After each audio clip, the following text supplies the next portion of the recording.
आशा जय झूलेलाल। मुंहिंजो नालो नेवान केवलानी आहे। अॼु मां तव्हां सभिनी खे हिकु आखाणी थो ॿुधायां। आखाणी जो नालो आहे सहकार जो फल। हिकु नदी जे किनारे पिपल जो वण हो। हुन वण ते हिकु कबूतर वेठो हो। वण जे हेठां नदी जे किनारे हिकु माखोड़ी पई घुमी।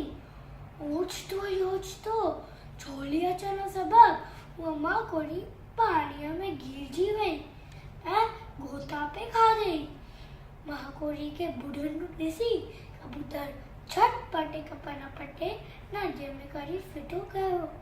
माखोड़ी पंहिंजे अॻियां पन तरंदो ॾिठो त टिप ॾेई हुन पन ते वेठी ऐं उहो पन तरंदो अची किनारे लॻो। हुन रीति हुन पंहिंजा प्राण बचाया।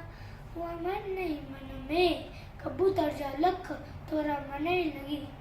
हिकिड़े ॾींहुं हुन माखोड़ी छा ॾिठो त हिकु मारी कबूतर खे पंहिंजे तीर जो निशानो पियो बनाए। माखोड़ी वञी मारे जे पेर में चक पातो त हुनजो तीर घुसी वियो ऐं कबूतर वण तां उॾामी वियो। हुन नमूने औखिय में सहकार करे हुन हिकु ॿिए जी जान बचाई। नसीहत असां सभिनी खे हिकु ॿिए सां सहकार करणु खपे। हरिओम। दादा श्याम। जय झूलेलाल।